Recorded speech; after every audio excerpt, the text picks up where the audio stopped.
اپنی گرفتاری سے بچنا ہو یا کوئی اور بات یا اپنے جلسے سجانے ہو، خواتین کو اس میں استعمال کیا جاتا رہا، کیا گیا ہے۔ 9 مئی اچانک نہیں ہوا، یہ دن کئی سالوں کی محنت کے بعد عمران خان یہ دن آیا ہے، یہ 9 مئی کا دن پہ واقعات ہوئے ہیں۔ یہ ثانیہ جو ہے یہ کوئی ایک دن یا ایک گھنٹے یا ایک منٹ میں نہیں ہوا، اس کے لیے کئی مہینوں کی تیاری اور نفرت اور پراپوگنڈا جو ہے وہ لوگوں کے ذہنوں میں ڈالا گیا، ایک پوری کی پورے لوگ تیار کیے گئے اور وہ لوگوں کو ٹرین کیا گیا، ٹرین کرنے کے بعد ان کو ان کی ڈیوٹیاں لگائی گئیں اور ساری کی ساری چیزیں پلان کے تحت یہ 9 مئی والے دن ایگزیکیوٹ کی گئیں۔ آج کل سب سے پہلے تو خواتین کے بارے میں ایک سٹوری بنائی جا رہی ہے۔ یہ وہ پارٹی ہے پی ٹی آئی جو کہ خواتین کو پہلے بھی ڈھال کے طور پہ استعمال کرتی رہی ہے۔ خان صاحب اپنی گرفتاری سے بچنا ہو یا کوئی اور بات یا اپنے جلسے سجانے ہو، خواتین کو اس میں استعمال کیا جاتا رہا، اور اب پھر ایسی جھوٹی سٹوریاں بنا کر یہ کوشش کی جا رہی ہے کہ پاکستان کے ریاستی ادارے جو کہ اس بات کی انویسٹیگیشن کر رہی ہیں، جو کہ اس بات پہ اپنا قانونی جو فرض ہے وہ پورا کر رہے ہیں، ان پہ الزام لگا کر ملائن کرنے کی کوشش کی جا رہی ہے۔ یہ نہیں بتاتے کہ جو خواتین گرفتار ہوئی ہیں وہ گناہگار ہیں یا بے گناہ ہیں۔ بھی اگر ایک خودکش دھماکہ کرنے والی خاتون ہو تو کیا اس کو قانون نہیں پوچھے گا؟ کیا کوئی آگ جلاؤ گراؤ کرنے والی کوئی خاتون ہو تو وہ کہے کیونکہ وہ خاتون ہے اس سے پاکستان کے قانون میں اس کو نہیں پوچھا جائے گا؟ اس بات پہ آپ کوئی بات نہیں کر رہا کہ وہ خواتین جو کہ جناح ہاؤس اور جی ایچ کیو تک پہنچی اور اس کے اندر جلاؤ گراؤ کرتی رہی، جن کی اپنی فیس بک، اپنے ٹویٹر اور سوشل میڈیا اکاؤنٹس گواہ ہیں، ان کا یہ نہیں بتاتے کہ وہ گناہگار ہیں، بلکہ ان کو ایک دفعہ پھر استعمال کرنے کی کوشش کی جا رہی ہے، جیسے پہلے استعمال کیا گیا 9 مئی میں، کہ جھوٹی کہانیاں بنا کر سیکورٹی فورسز کو ایک قدم پیچھے کیا جائے اور گناہگاروں کو سزاؤں تک پہنچانے سے بچایا جائے۔ یہ سارے کے سارے معاملے میں یہ جو 9 مئی ہے، آپ کو یاد ہوگا کہ یہ آدمی 2014 سے اسی طرح دھرنے جلاؤ اور گراؤ میں اس کی عادت ہے۔ اگر پاکستان کی ریاست سول نافرمانی جس دن کی تھی، اس نے بل کو آگ لگائی تھی، اس دن اس کو سزا دی جاتی تو جناح ہاؤس نہ جلتا۔ اگر جوڈیشل کمپلیکس جس کی نہ کوئی کھڑکی بچی نہ دروازہ بچا، جس کی اینٹ سے اینٹ بجا دی عمران خان نے، اگر اس پہ سزا دے دی جاتی تو 9 مئی نہ ہوتا۔ اگر اوے زیبا کہنے پر قانون اس کو گرفت میں لاتا تو 9 مئی نہ ہوتا۔ اور اگر پولیس کی ہڈیاں توڑتے ہوئے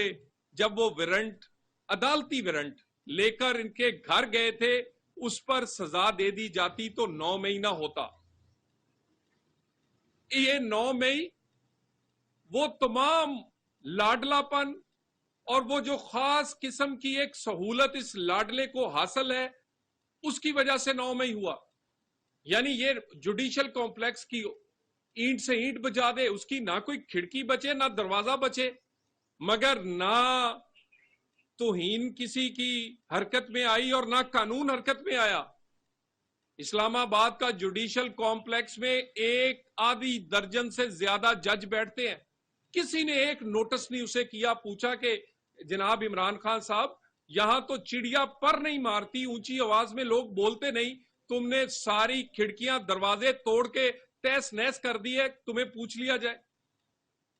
لاہور سے چلتا تھا شہزادہ، اسلام آباد تک جاتے ہوئے کوئی پولیس والا ہاتھ آ جائے تو اس کی ہڈیاں توڑ دو۔ اور باہر جو ان کے جسے کہتے ہیں پرامن مظاہرہ، وہ پرامن مظاہرہ پتھروں سے کیا جاتا تھا، پٹرول بمبوں سے کیا جاتا تھا، اور وہ پٹرول بم اور وہ جو پتھر تھے وہ ہر تاریخ پر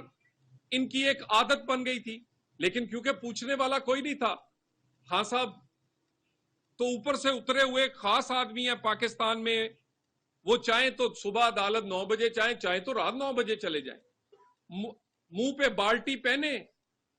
اور وہ تشریف لے جائیں، کوئی پوچھے گا نہیں. وہ چاہیں تو 1 درجن مقدموں میں اچانک سے ان کی سب میں ضمانت ہو جائے، کوئی انہونی نہیں، کیونکہ عمران خان ہے اور اپنی گھر والی کو سفید چادروں میں لے کر جاتا ہے. ان سفید چادروں میں کالے کرتوت چھپے ہوئے ہیں، ان سفید چادروں میں ہی وہ سارے ہیرے جواہرات، سونے کی انگوٹھیاں اور وہ زمینیں جو ہیں جو کہ رشوت کے طور پر لوٹی گئی ہیں وزیر اعظم ہاؤس میں بیٹھ کے، وہ ان سفید چادروں میں چھپی ہوئی ہیں. اس کے بعد یہ جو 9 مئی ہے، اس میں انسٹیگیٹ کرنے والا عمران خان، پلان کرنے والا عمران خان، پلان کو امپلیمنٹ کروانے کے لیے ڈیوٹیاں لگانے والا عمران خان. اور اگر اسی کو اس میں سزا نہیں ہوگی تو جتنے مرضی لوگوں کو سزا دے لی جائے، اس کیس پر سوال اٹھتے رہیں گے، کیونکہ سب سے بڑا مجرم اور سرگنا یہ ہے. اور اس کے بعد اس سے پوچھے تو کہتا ہے کمانڈوز نے مجھے گرفتار کیا تھا تو پھر یہی کچھ ہونا تھا نا جی، فوج نے مجھے پکڑا تھا تو پھر فوج پہ ہی حملہ ہونا تھا. اور اسی وقت دوسرے لمحے یہ بی بی سی کو انٹرویو دیتے ہوئے یہ سٹوری ہے، یہ اس کی بے شرمی کی انتہا ہے. اس میں یہ کہتا ہے کہ جو کچھ ہوا ہے وہ پی ٹی آئی کے رہنماؤں نے اور پی ٹی آئی کے کارکنوں نے کیا ہے. بے شرم آدمی، پہلے لوگوں کو استعمال کرتے ہو، یوز ابیوز اور ڈسپوز آف کی تمہاری پرانی عادت ہے،